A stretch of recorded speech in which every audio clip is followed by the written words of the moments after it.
Hello everyone, welcome to Textbook. This is the core Java session 3. My name is Anshumar, Java trainer, 5 plus years of IT experience.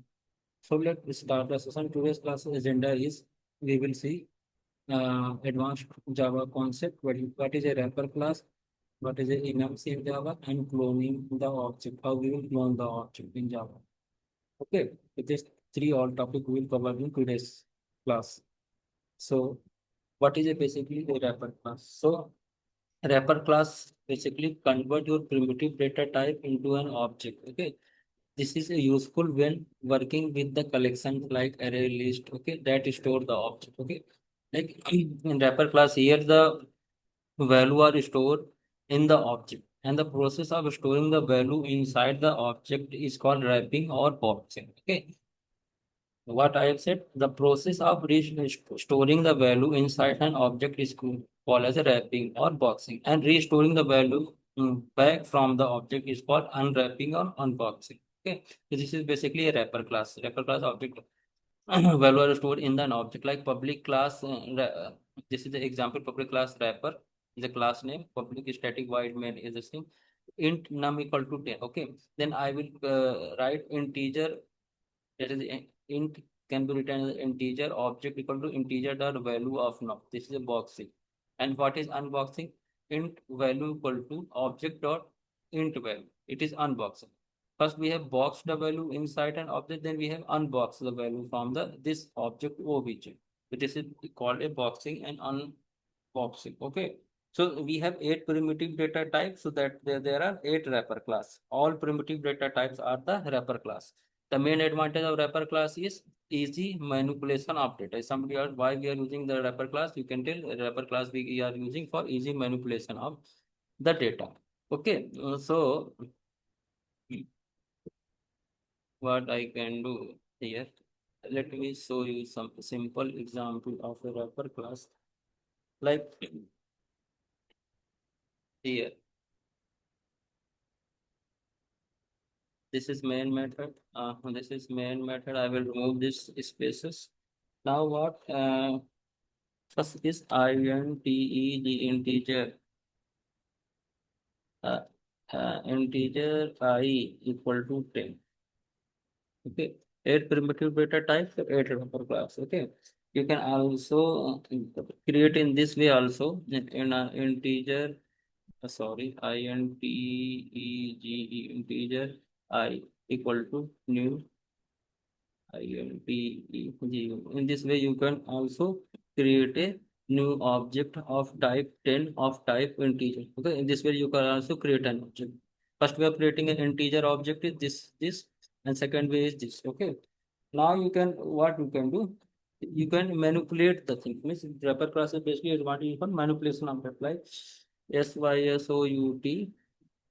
If somebody int is integer dot, somebody asks what is the max value of this integer. So in this output you can write integer dot max value will give the max value of this integer. Let me show you what is the max value of this integer. This max value of this integer basically this. The one time one interview asked that, that time I was not knowing. He asked simply what is the max value of this. So I said max value is 10. Then no, I said not this answer. Then I researched and everything. Then in this way, we are basically finding the max value of this integer object. This is the max value. Similarly, if somebody asks what is the mean value of this int object, system dot out dot print, you can write int integer dot mean value. In this way, you can write. Okay, this is the mean value. Okay. Similarly, you can SYSOUT. What is the I? Our variable name is I dot long value. In this way, you can see long value. Similarly, you can see hash code value. Hash code basically convert your hashing number. Like SYSOUT, you can write I dot hash code value. So in this way, you can get the all different. kind of value. So if somebody asks what is max value, mean value, long value of this, hash code value of this, you can write in this way. Okay. Now we will see, we have seen a wrapper class. Now what is basically enum? So enum is basically a sort of enumerator, is a special data type to define a fixed set of constants. Means something in project you want to create some constant value, and for whenever they will be needed, just import that context.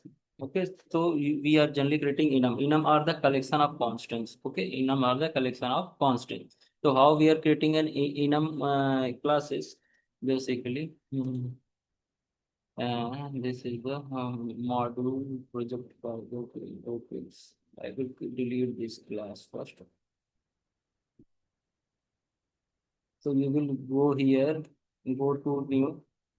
You can see we have a package class interface enum. So this enum. So in this way, we will create an enum. Click enum. Give the class name a enter. So now the public enum a class has been created. Okay. It is basically used for creating a collection of constants. Like I have written January is a one constant. See, the value has been changed. It is in blue color. February, sorry, February. All the thing created inside this class will be act as a constant. Okay, March. Okay, this is okay.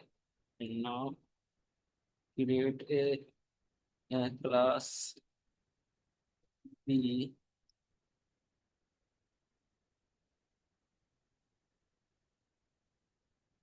class B. Oh, oh, oh, oh, oh, oh, that's why I show you tape. God.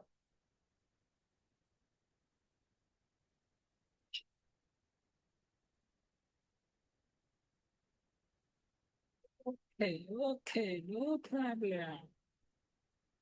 This is a one class. Okay, Enum class. Okay, then this is the constant. Okay, when we create a something, okay, you have a generated or something, anything. Okay, then you will what you will do. You can access this constant in the way class name dot s a dot march. In this way, you will basically access the constant. Okay. In the same way, you will access the content anywhere in the project. So in project, what happened? We will get some constant which will be basically needed in our project. So this is a one class we have created. Okay. Let's suppose this class I have created inside that project. Okay.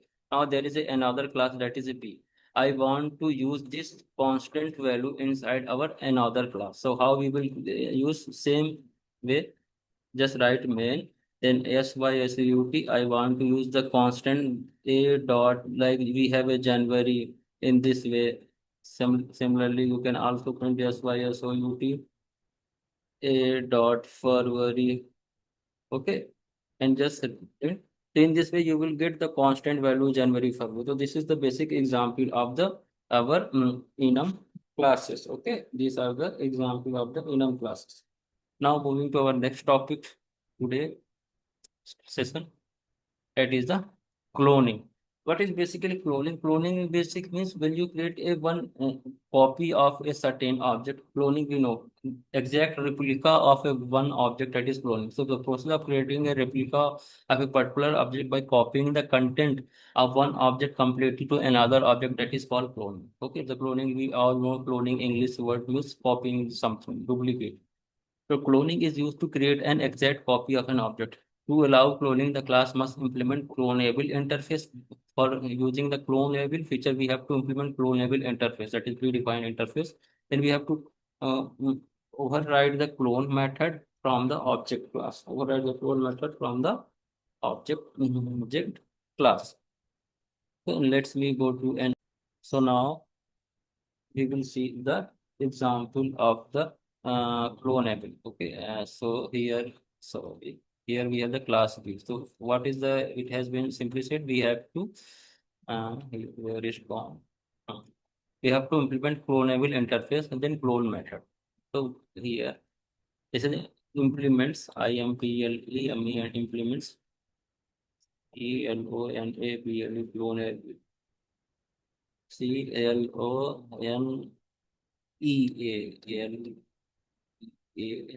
clonable. Okay, we have implement clonable interface, which is predefined interface. Okay, now main method. We have print main method. Now we will create an object B1 equal to new B. This is a one object. Then inside a try catch block. If something error happens, so it will handle inside try catch block. I will create one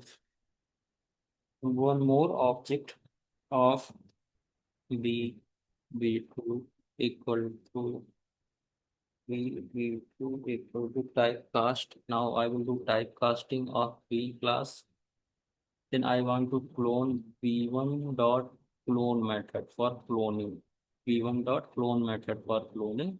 And now this has basically done the cloning. Then you can print system dot out dot print a1 for seeing the what address is basically stored inside the different object. You can print in this way and see what are the different address in stored.